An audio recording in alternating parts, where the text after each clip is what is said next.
दोन संख्यांचे गुणोत्तर किती दिलाय 7, 9. जर त्यांची बेरीज 96 असेल 96 तर त्या संख्यांतील फरक किती बनतो. ओके, असं का नाही. मग दोन संख्या माहित आहे का नाही, पण त्यांचं गुणोत्तर माहित आहे किती आहे 7, 9. म्हणून त्या दोन संख्या काय घ्यायच्या 7, 9. तर पहिली संख्या घ्यायची 7x, दुसरी संख्या घ्यायची 9x. झालं. मग ह्या झाल्या आपल्या गणितातल्या दोन संख्या. पहिली संख्या 7x, दुसरी संख्या 9x. मग या दोन संख्यांची काय दिलाय बेरीज.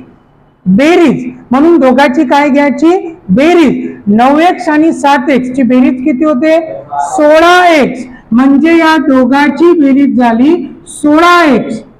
तशी बेरीज गणितात किती दिली आहे 96.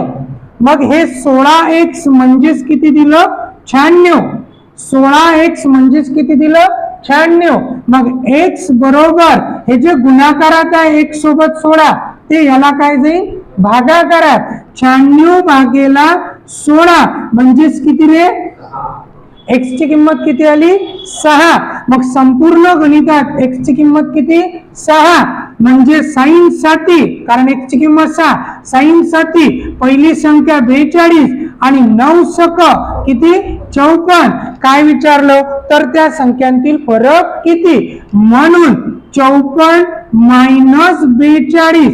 4 मधून 2 गेले 2 आणि 5 मधून 4 गेला 1. तर फरक किती मग 12चा.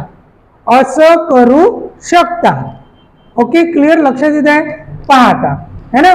तुम्हाला काय म्हटलं दोन संख्या होत्या. पहिली संख्या तुम्ही किती घेतली 7x आणि दुसरी संख्या घेतली 9x. 7x आणि 9x ची बेरीज किती झाली 16. म्हणजे आपल्याला किती दिली आहे 96. हे झाले 16x म्हणजे किती 96. मग x बरोबर 96 भागेला काय केलं तुम्ही 16 आणि x ची किंमत किती आली मग 6. बरोबर, x आले 6. आणि तुम्हाला त्या दोन संख्या नाही विचारल्या, या दोन संख्यांतील काय विचारला फरक. मोठ्या संख्येतून लहान संख्या जर काढून टाकली तर फरक किती राहिला 2x चा. x ची किंमत किती आहे मग 6. तर त्या दोन संख्यांतील फरक किती 12. समजलं. असंही करू शकता, असंही करू शकता. मी असं शिकवतो. ओके, चालेल, घ्या लिहून.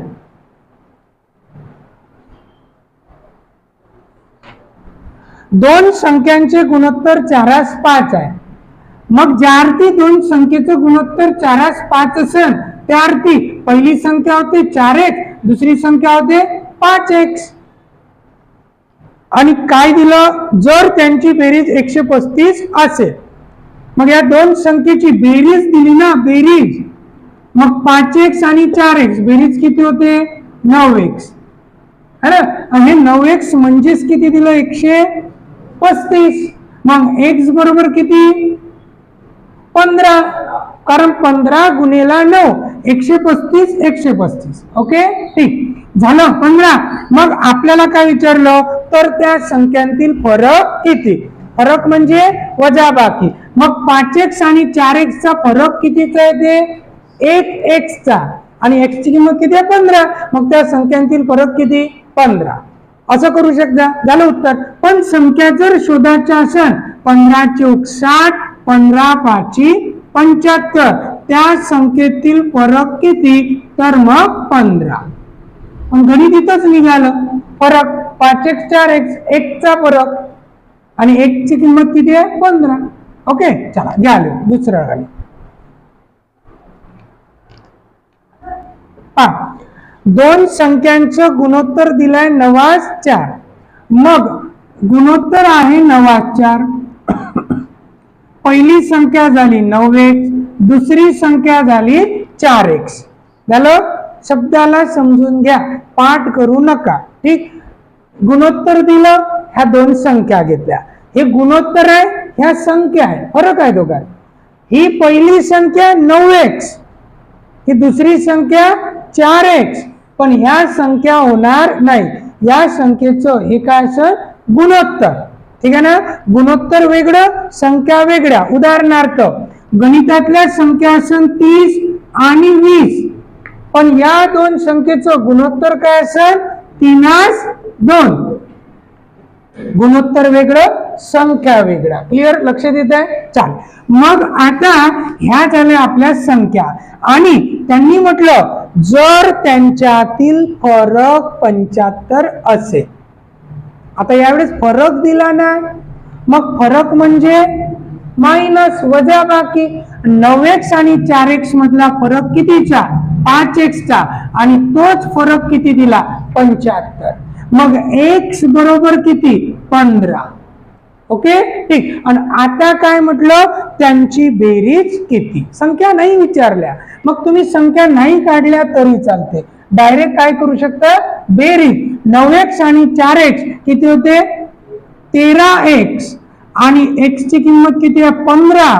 15 त्रिक 45 चे 5, 4, 15 1 15, आणि हे होते 195. पडलं? असं करू शकता. पण त्या संख्या कोणत्या अशी जर आवश्यकता असेल तर मग 15 9 135, 15 चूक 60, आणि 135 आणि 60 किती होते? 195. असंही करू शकता. क्लिअर? चाल, गेले.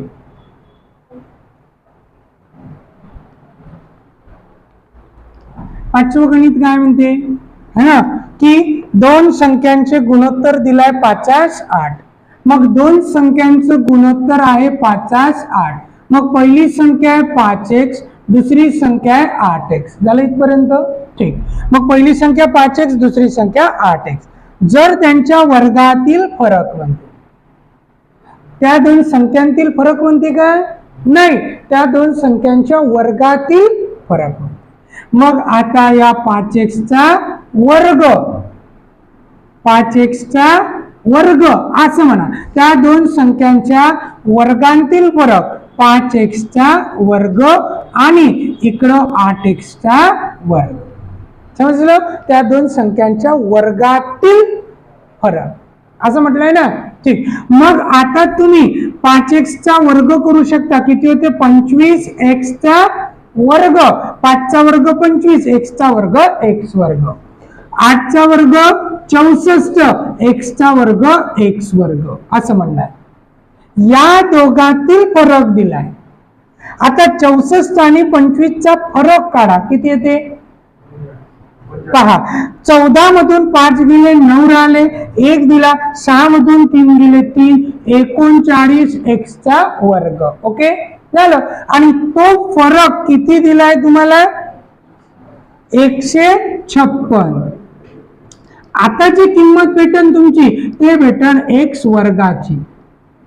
x वर्ग बरोबर 156 भागेला 39. कितीचा भाग गेला? 4 चा, है ना. म्हणजे x वर्गाची किंमत आली 4, तर x ची किंमत किती? मग 2. मग या संपूर्ण गणितात x ची किंमत किती? 2. म्हणून त्या संख्या कोणत्या? 5 2 10 आणि 8 2 16. हे आपल्या गणिताचं उत्तर. समजलं? असं करू शकता, है ना, किंवा, है ना. ठीक. झालं का लिहून? लिहून घ्या, लिहून घ्या. असं लिहा, किंवा सांगतो मी, तुम्ही वेगळ्याही पद्धतीनं करू शकता, है ना. असं करू शकता, है ना, किंवा तुम्हाला म्हटलं मी हे तर ठीक असंच लिहिणे. पहा, 5x 8x, है ना. मग या दोन संख्यांच्या वर्गातील फरक म्हटला. मग तुम्ही सरळ सरळ फरक म्हणजे वजाबाकी. मोठी संख्या ही आहे, मग याचा वर्ग 8 8 64x चा वर्ग मायनस 5 5 25x चा वर्ग बरोबर तुम्हाला दिला आहे 156. बरोबर. ठीक. मग या दोघातील काय काढा? फरक. किती आला? 39x चा वर्ग बरोबर किती? 156, है ना. मग हे 39 गुणाकारातलं कुठे जाते? भागाकारात. ओके, ठीक. आता x वर्ग म्हणजे किती येते? मग 4. मग x बरोबर किती आला? मग त्या संख्या कोणत्या होत्या? 5x म्हणजेच 5 गुणिला 2 किती? 10, आणि 8x म्हणजेच 8 गुणिला 2 किती येते? मग 16. म्हणून त्या संख्या 10, 16 असंही म्हणू शकता. बरोबर पाहिजे. हे लिहून घ्या. गणित क्रमांक 7 काय म्हणते की दोन संख्यांचे गुणोत्तर 7-9 आहे. मग आपण काय म्हणतो, त्या संख्या 7-9. पहिली संख्या 7x, दुसरी संख्या 9x. त्याला दोन संख्या लिहिल्या 7x 9x. प्रत्येक संख्येत 4 मिळविल्यानंतर आता या संख्येत किती मिळवायचे, 4. तर या संख्येत सुद्धा किती मिळवा लागेल, 4. प्रत्येक संख्येत 4 मिळविल्यानंतर त्या संख्यांचे गुणोत्तर होते 4-5. कोणत्या संख्याचे, या संख्यांचे, है ना. हे गुणोत्तर होते म्हणते 4-5. समजलं. मग आता गुणोत्तराला आपण कसं लिहू शकतो, अंश आणि छेदात असं लिहितो. म्हणजे याला भाग जाते म्हणते 4चा आणि याला भाग जाते म्हणते 5चा. समजलं. त्या संख्यांचं गुणोत्तर 4-5 होते मिळवल्यानंतर. मग आपण काय करत असतो, तिरपा गुणाकार. हे 5 दोन्ही संख्येला गुणिला असन म्हणून आपल्याला काय देणे, ब्रॅकेट. आणि हे या दोन्ही संख्येला गुणिला असन म्हणून आपल्याला काय देणार, ब्रॅकेट. पटलं. ठीक. आता कंसाच्या बाहेरची संख्या यालाही गुणिला नाही गुणिला. 7-5 35x प्लस 5 चूक 20 बरोबर 9 चूक 36x प्लस 4 चूक 16. क्लिअर झालं. आता हे प्लस इकडे जाऊन मायनस होते ना, हे प्लस मायनस होते, है ना. ठीक. म्हणजे 20 - 16 बरोबर 36x मायनस किती रे, 35x. आता 20 मधून 16 गेले, किती राहिले, आणि याच्यात किती राहिला, 1.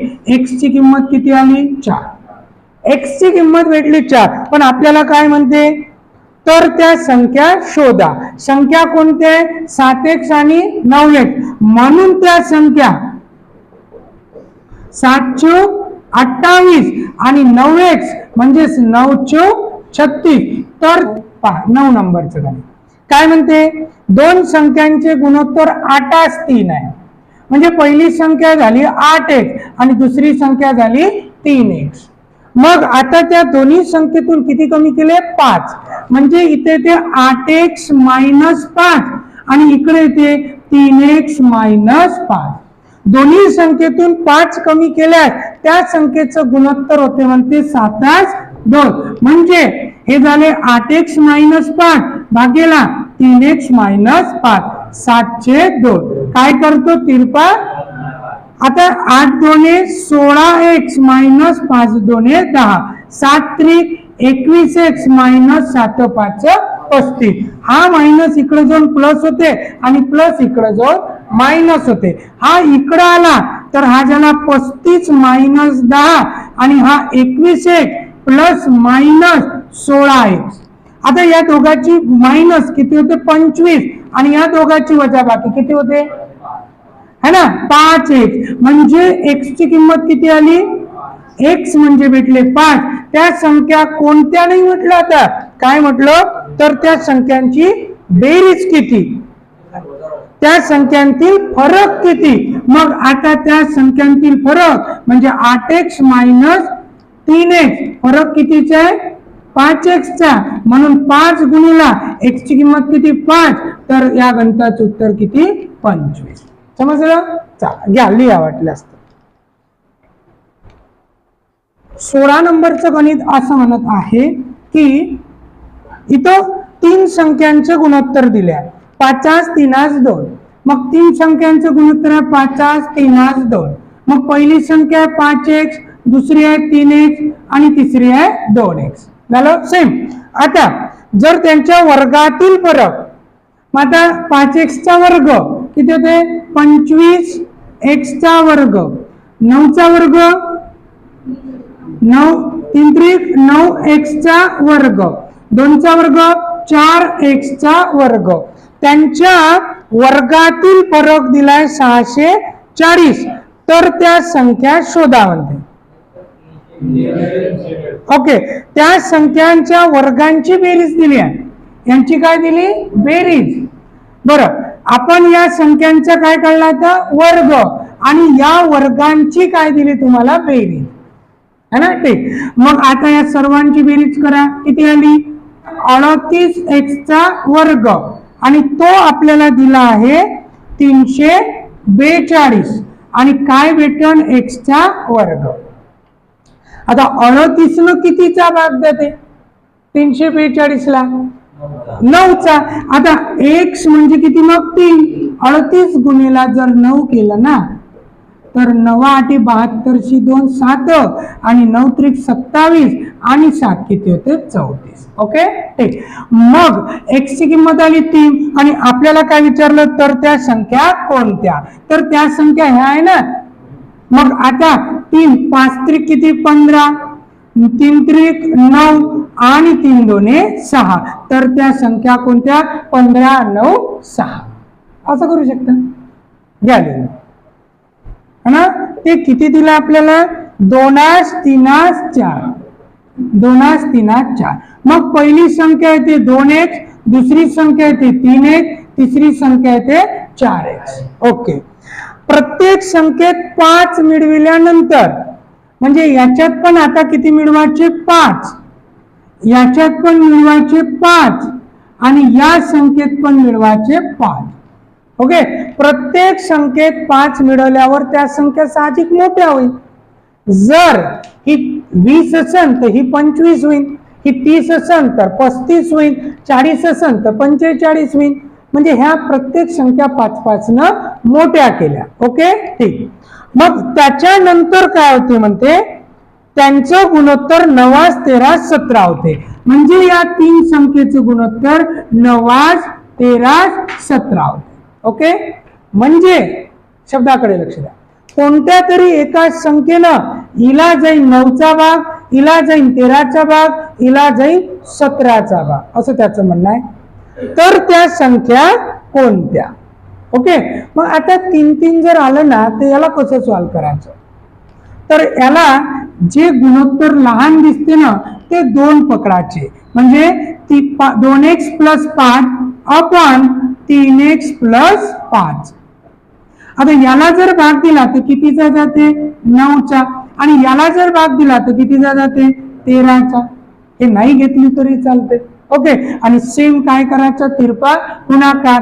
13 2 26x, 13 5 65x बरोबर.